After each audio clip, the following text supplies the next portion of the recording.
Hello, this is Richard Ollie, and this is the third and final mini-lecture in topic 6 about contracts. And today we're going to talk again about the formation of contracts just as a recap. We're going to also relook at the obligations and some of the remedies that are available when a contract has broken down. As you know from earlier reading, a contract is a legally binding agreement that forms the basis of almost all transactions amongst people, as well as between businesses and their customers. Almost everybody will need to enter into a contract at some point.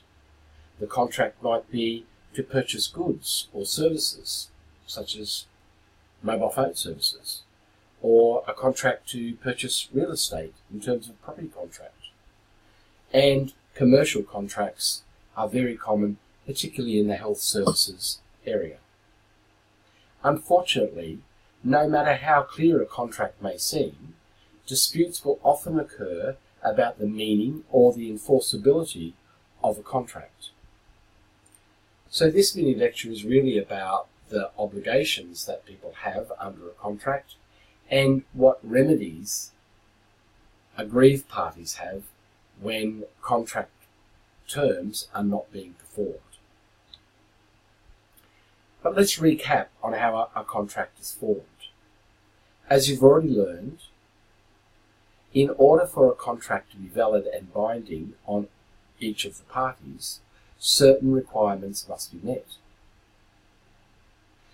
Those requirements are that there must first have been an offer by one party and the acceptance of that offer by another party. The parties must have intentions to be legally bound to the agreement, and there must be sufficient consideration to demonstrate that the parties were indeed involved in serious negotiations and final agreement on the nature and requirements of the contract that they've entered into. So the parties, first of all, having an agreement means that this agreement is reached when one party makes an offer and the other party accepts it. Although it sounds simple, determining when an offer and acceptance has occurred according to the law can be quite a complicated issue. Secondly, the agreement must be supported by good consideration, meaning that parties have exchanged things of value with each other.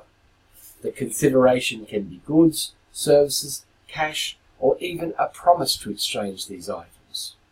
For example, if one person offers to sell another person a shirt for $10 and the person accepts that offer, there is consideration because person A is providing the goods and person B is providing the cash. A contract can either be express or implied. An express contract is formed when the words that are either spoken or in writing. An implied contract is formed by the conduct or behaviour of the parties.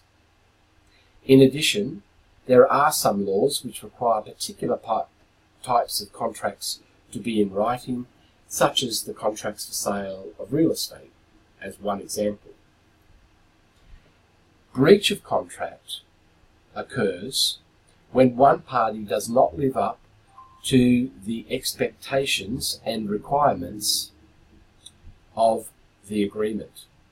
Although many business people can recognise when one of the contractors is not doing what was promised, determining when a person is entitled to damages for such a breach, according to the law, is much more complicated.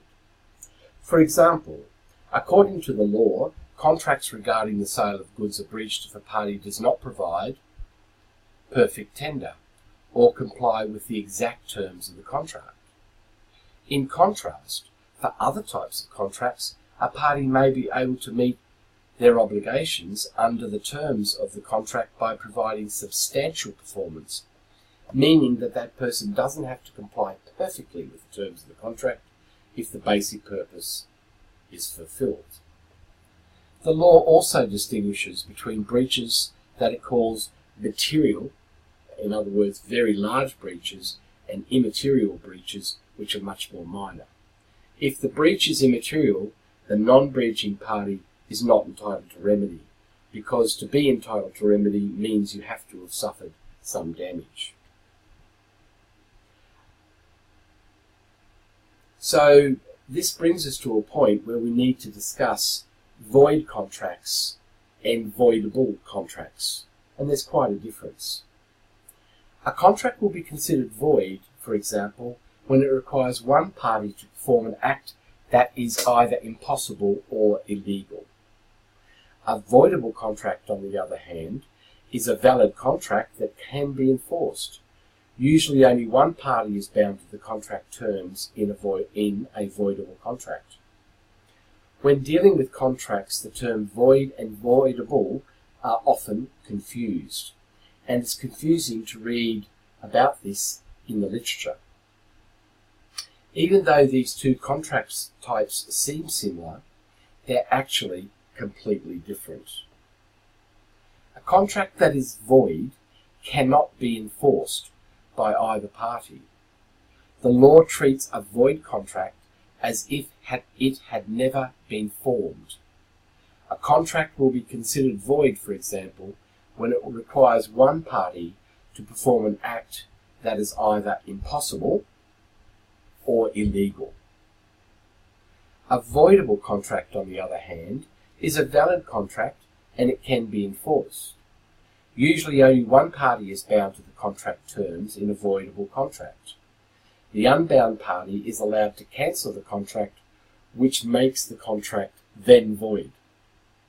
The main difference between the two is that a void contract cannot be performed under the law, while a voidable contract can still be performed, although the unbound party to the contract can choose to void it before the other party performs.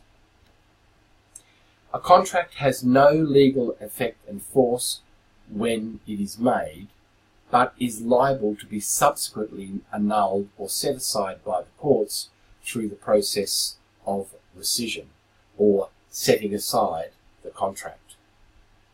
Circumstances or features that make a contract voidable include non-disclosure of one or more material facts. These facts are important that the other party relied upon when making the agreement. If they were not disclosed or in some way hidden, then that contract is voidable. Misrepresentation, or where one party relies on what is in effect untruths told by the other party that has then influenced the agreement.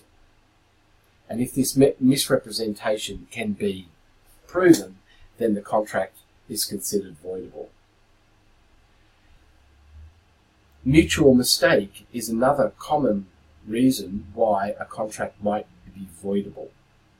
Mutual mistake occurs when both parties have made quite legitimate and honest mistakes, and the decision to reach the agreement was made based on those mistakes. Then it is possible that the contract might be voidable by the courts. The fourth reason would be that of undue influence. An undue influence means that there's a lack of free will on a contracting party, or their relationship with the person they're contracting with is such that they would exert undue influence. One prime example of that is where a contract is formed between an adult child and older parents, and the child influences the parents to enter into a contract for, say, sale of the family home, and it might be considered that the child has undue influence over the parents, who may not be in a state of mind to be able to make those decisions for themselves. And, of course, the other reason is there is a material breach of the terms of contract. So a contract that is voidable in only one or a few parts may be saved with the process of severance, and severance should not be confused with a void contract. When we talk about termination of contract, we're really talking about that the contract is considered discharged. If one party fails to perform their duties, the contract may be terminated, and the non-breaching party may be able to recover losses caused by the breach. Termination of a contract may occur if the parties have previously formed an agreement regarding the contract termination.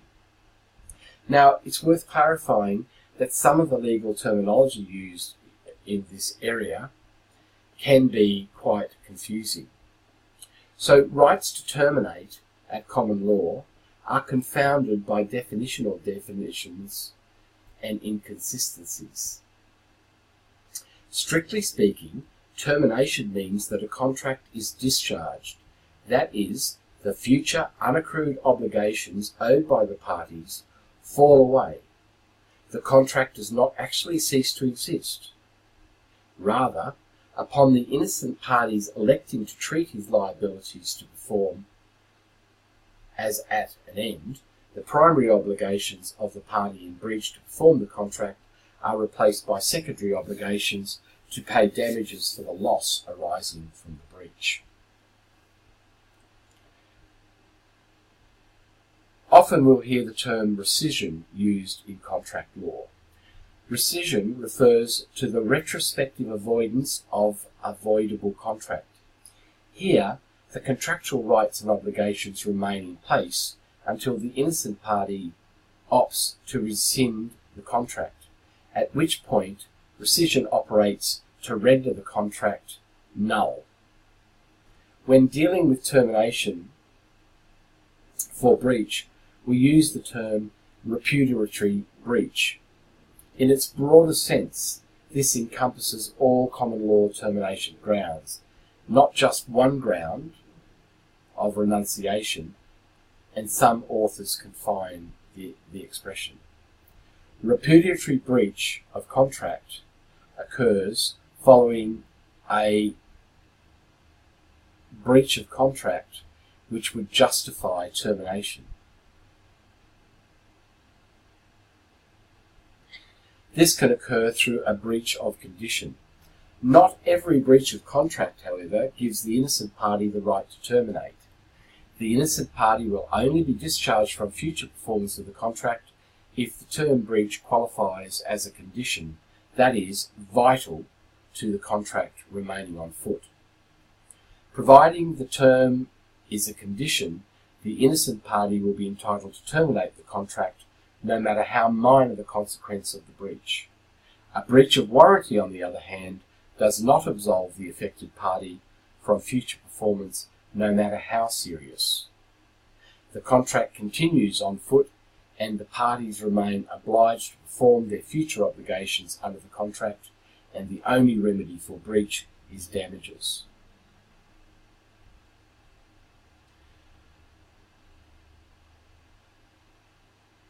Another reason for termination of contract is a refusal to perform, known as renunciation. In this situation, a party declares an unequivocal intention, by words or conduct, to abandon further performance of the contract, or an intention not to perform some essential aspects of the contract. The innocent party is entitled to treat themselves as discharged from further performance. Now, as with everything in law, not every declaration of non-performance is a repudiatory breach. This has to be proved to the court. Sometimes a party will refuse to perform some rather than all of its contractual obligations, or indicates that they will only perform them in a particular way. In determining whether a breach is repudiatory, the court will consider whether the non-performance amounts to a breach of a condition or deprives the innocent party of substantially the whole benefit of the contract. A declaration of non-performance can be made by the court and can be caused by either an express refusal to perform, or it can be inferred from the party's conduct if that person behaves in a manner which would lead a reasonable person to conclude that no intention of fulfilling their obligations is evident. If the party threatens non-performance prior to the time fixed for performance, this is known as an anticipatory breach.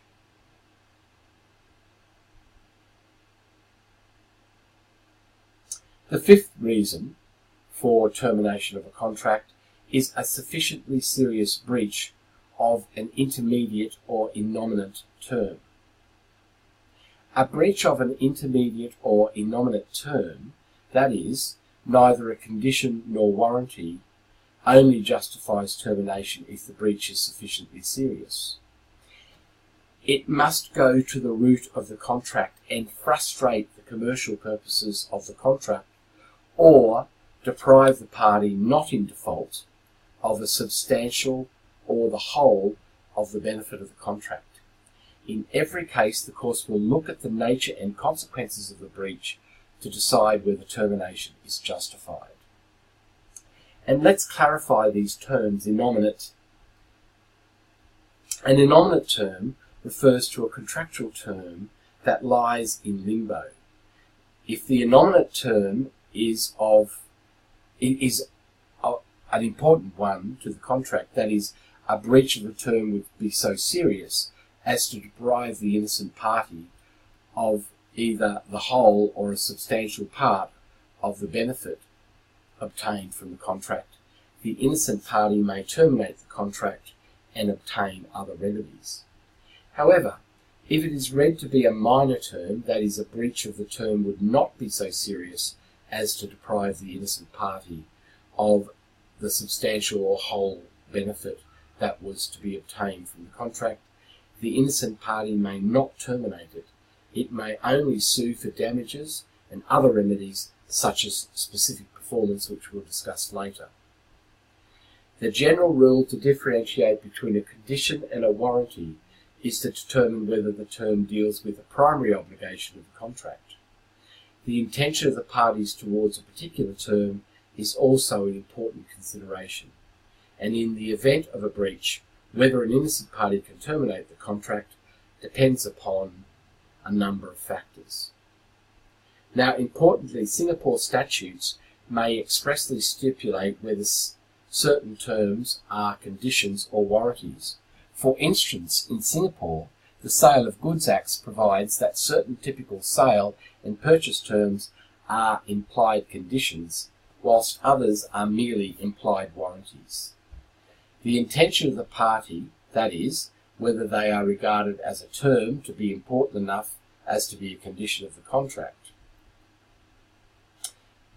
might also be around industry practice. For instance, timely delivery is an important obligation in the contract for the transport of perishable goods.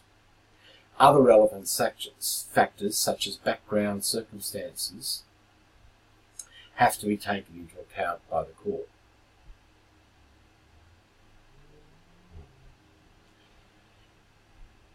And the fifth reason would be contractual termination clauses within the contract itself. The termination clause details the circumstances under which the parties may end their legal relationship and discontinue their obligations under the agreement. Under common law, the parties may terminate the agreement for material or fundamental breach of the agreement. Commercial contracts often contain certain express termination clauses which provide for termination for breaches other than repudiatory breaches.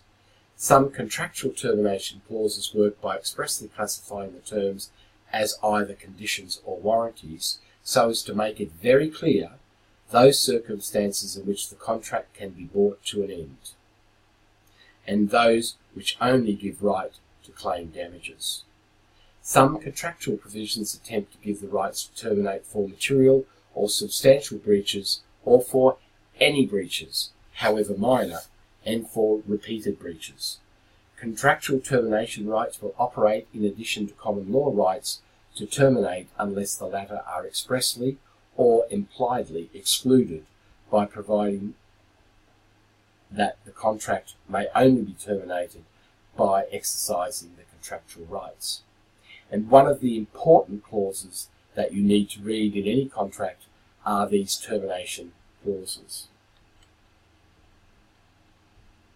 A breach of contract is a failure to perform as stated in the contract.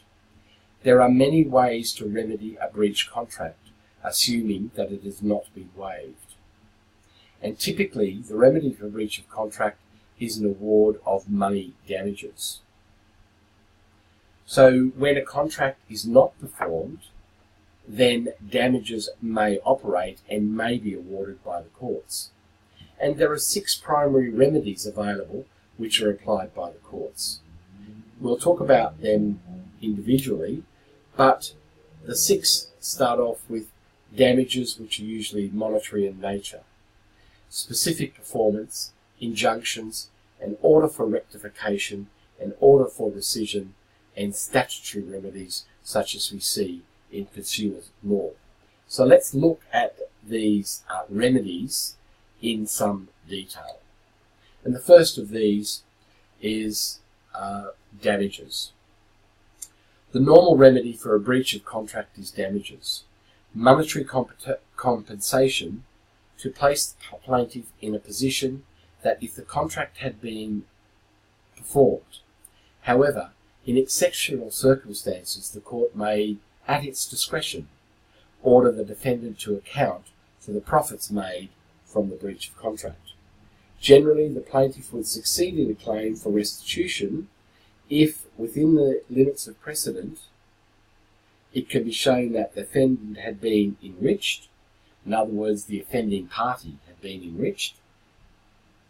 The enrichment was at the expense of the plaintiff or the injured party that's taking suit. The enrichment was unjust and there are no relevant defences to claim. Damages awarded would be on the basis of the principles of restitutio in integrum. Now, this means restitutio in integrum is a Latin maxim, very commonly used in law, which means that the person is restored to the point that they were in before the breach. Where a contract has been rescinded for misrepresentation, duress, undue influence, or unconscionability, the parties are required to make mutual restitution to restore one another as far as is possible before the contract was made, or the operation of that principle of restitutio in integrum.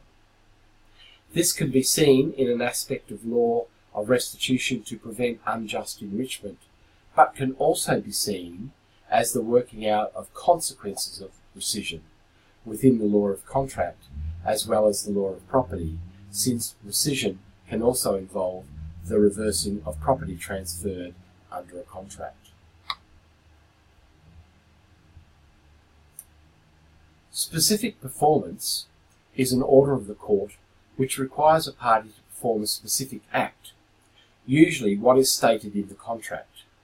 It is an alternative to awarding damages and is classed as an equitable remedy, commonly used in the form of injunctive relief concerning confidential information or property. Specific performance grants the plaintiff what he actually bargained for in the contract rather than damages, which are more known as pecuniary compensation for loss or injury occurred through the or unlawful conduct of another. Thus, specific performance is an equitable rather than a legal remedy. By compelling the parties to perform exactly what they had agreed to perform, more complete and perfect justice is achieved than by awarding damages for a breach of contract. Specific performance can be granted only by a court in the exercise of its powers in equity. Subsequently, to a determination of whether a valid contract can be enforced and an evaluation of the relief sought. As a general rule, specific performance is applied in breach of contract actions where monetary damage are inadequate, primarily where the contract involves land or a unique chattel, such as personal property. Damages for breach of contract for the sale of ordinary personal property are, in most cases, readily ascertainable and recoverable so that specific performance will not be granted. An important advantage to this remedy is that since it is an order of an equity court, it is supported by the enforcement power of that court. If the defendant refuses to obey the order, then that defendant can be cited for criminal contempt and can even be imprisoned. The defendant can be cited for civil contempt for continuing to refuse to obey the order and can be incarcerated until that person agrees to obey the court. In such a situation, it is said that the person has the keys to freedom in their pocket, which signifies that the defendant can release themselves by complying with a court order.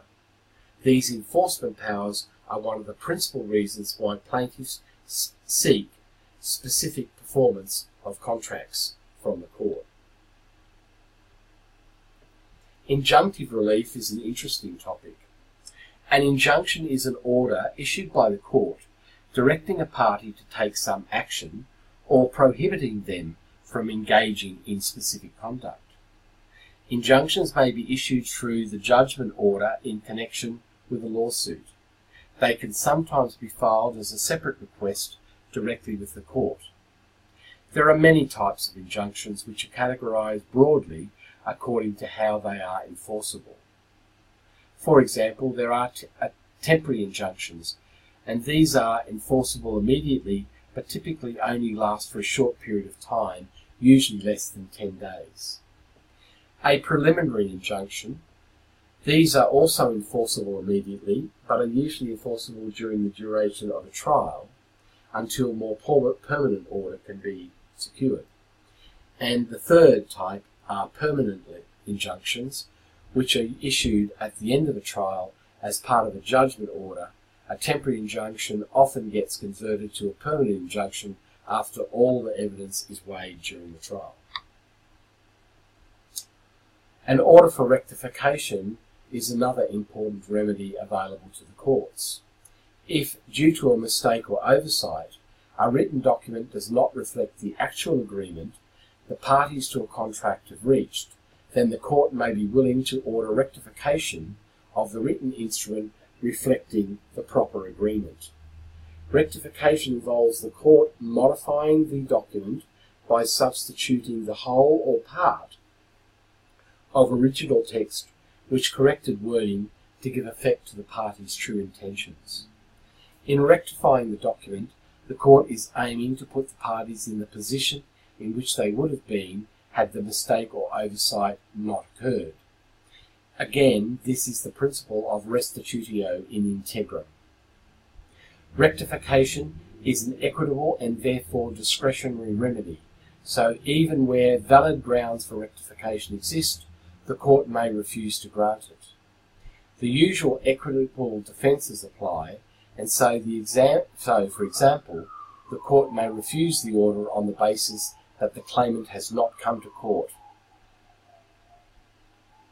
with clean hands. In other words, they have done something deliberate.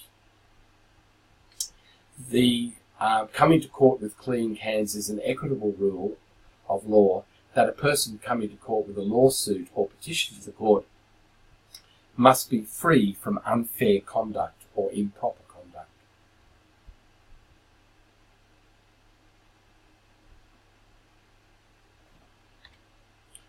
In contract law, rescission has been defined as the unmaking of a contract between the parties. So an order for rescission is where the court actually tears the contract up. Rescission is an unwinding of a transaction, and this is done to bring the parties as far as possible back to the position where they were in before they entered into the contract. So once again, the court orders rescission under the principles of restitutio in integrum. Rescission is the abrogation of a contract. It's effective from the inception of the rescission order and therefore restores the parties to those positions they would have occupied if no contract had been formed. Mutual rescission, or rescission by agreement, is the discharge of both parties from their obligations under a contract by a new agreement made by the execution of the original contract but prior to its performance.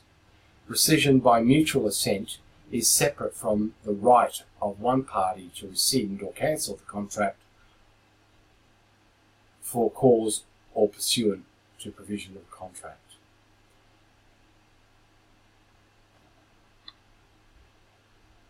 Statutory remedies are important remedies and are often used in commercial contracts that are made under a particular law, such as consumer law or property law.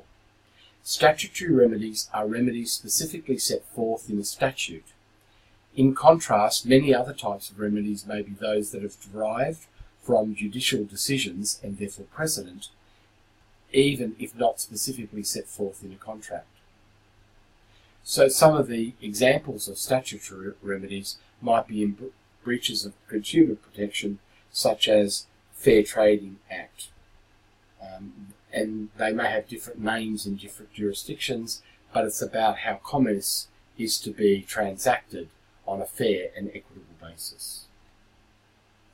So in this mini lecture, I've discussed the differences between void, voidable and unenforceable contracts. We looked at how contracts are set aside by the courts, and the requirements for termination of contracts was also explored. The remedies for breach of contract was detailed in terms of damages, the doctrine of specific performance, and how this is applied by the courts, along with injunctive relief that can be offered by the courts, as well as orders for rectification, rescission, and statutory remedies. This concludes the mini lecture series on contract law, and thank you for listening.